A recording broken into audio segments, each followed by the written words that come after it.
We have this deep, almost instinctual need to give things a name. It's one of the very first things we do to make sense of this huge, sometimes chaotic world around us. It's our way of trying to hold something infinite in the small, comforting space of a single word. And we do this constantly, right from the moment we're born. We name our children, our pets, our homes. We look up and we name the stars, and we look inward and name the feelings swirling in our hearts. Every single name is like building a bridge. It's an act of connection that takes something from the vast unknown out there and brings it into the personal world of our understanding. It makes the world knowable. It makes it feel like ours. But what about those experiences that are just too big for one word? I mean, think about it. That feeling of just complete awe when you look up at a sky packed with stars, or that quiet, invisible bond that holds a family together, even when things are tough. Or what about that spark of creativity that just shows up out of nowhere, seemingly perfect and fully formed? How do you possibly find a name for the energy that seems to connect everything? To even start to explore this, we need an anchor, right? Something we can all relate to. So let's start with a concept that's truly universal, the archetype of the mother.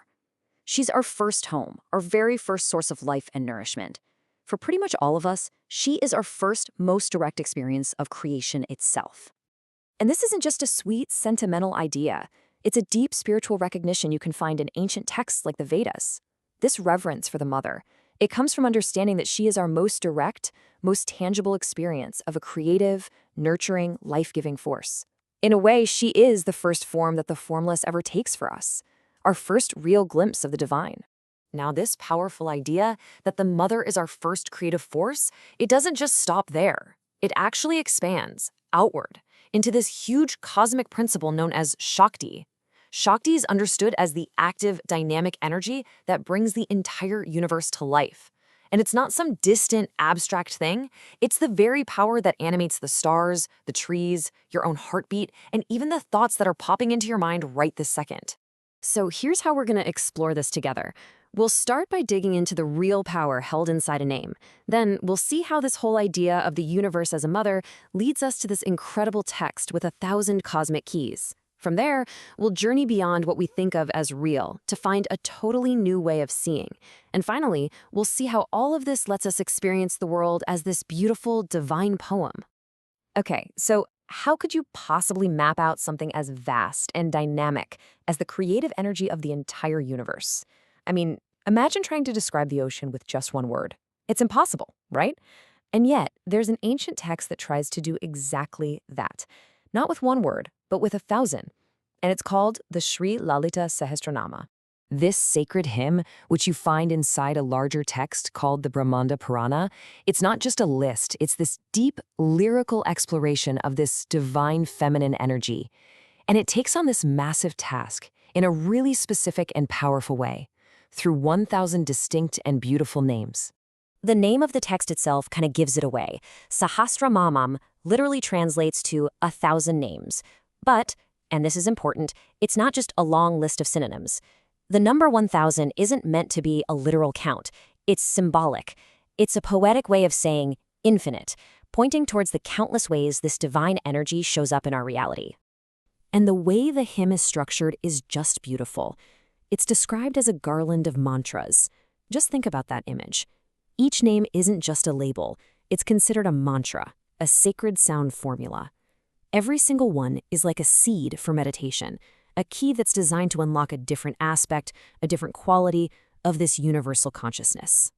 The depth here is just astounding. The first few names alone lay out an entire cosmology. They describe the 5 primary cosmic acts, everything from the creation and protection of our world to its eventual dissolution, and even these subtler acts of how reality's first hidden from us and then revealed through grace. It's a complete picture of existence packed into just a handful of names. The philosophy behind all this is really beautiful. It uses the metaphor of a mirror. So imagine the ultimate, formless consciousness, sometimes called Parameshwara, looking into a mirror. What's the reflection it sees? It sees its own creative potential, its own power, and that reflection is Shakti. The formless needs a form to be known, you see. And these 1,000 names, they're the sounds that give a voice to that silent creative potential. Let's just take a look at a few examples to get a real feel for this. The very first name is Sri Mata, the Great Mother, which brings us right back to where we started. Then you have names like Sri Maharajni, the Great Empress, which suggests a kind of cosmic order and rule, or the absolutely breathtaking Vishwarupa, which means she whose very form is the universe. Each name is a different lens, a different facet on the same single diamond. But these names, they offer so much more than just beautiful poetry. They're actually pointing towards something much deeper, a fundamental shift in how we can perceive reality itself. And this is where we move beyond the names and get to the core insight of it all. So to understand this shift, we have to look at a classic philosophical metaphor. Imagine you're walking into a dimly lit room and you see a snake coiled up on the floor. Your heart starts pounding. You panic. But then you flip on the light and, pew, with a rush of relief, you realize it was just a rope the whole time. In this classic analogy, the rope is the ultimate reality, and the snake is the illusion, the misperception. Now, a pretty common philosophical goal, especially in some schools of Vedanta, is to get rid of the illusion, to basically train your mind to stop seeing the snake and only see the rope. But the philosophy behind this hymn, which is known as Sri Vidya, takes a different and really fascinating path. It doesn't say the snake is just an illusion you need to discard. Instead, it asks a totally different question. Isn't it incredible that a simple rope has the creative power to appear as a snake? What if the world of forms, the world we see all around us, isn't a mistake to be fixed, but a creative, divine play that's unfolding right in front of us? So you see, this points to a completely different approach. It's not about escaping the world or denying what we experience. It's about integration. It's about learning to see both, to see the snake, but know it's the rope. It's about holding both the form and the formless in our awareness at the exact same time. And this leads us to a really profound conclusion. If the world is the creative expression of the divine, well, then the world itself must be sacred. The universe is no longer an illusion we have to escape from, but a divine expression to be honored. The spirit has literally become the world. So what does all this mean for us, in our everyday lives? This is where this ancient wisdom stops being an idea and starts being a living, breathing perspective. We start to see that this hymn, this garland of names, it isn't just some religious text. It becomes a tool for you, a guide for your own mind and your own heart to practice seeing the world differently, to find the sacred not just in a temple on some faraway mountain, but in the rock in your garden, in the river you cross on your way to work, and in the face of every single person you meet. The commentary on the text itself says this so beautifully. When you truly understand it, you realize there is nothing in this world, no joy, no sorrow, no part of your life that isn't already woven into these 1,000 names. It reveals a completely unified, completely interconnected reality. And this brings our whole journey to its most powerful insight. If the universe really is the creative expression of this divine energy, a kind of cosmic poem, then we are not just the readers. We're not separate from the page at all. We are the poem.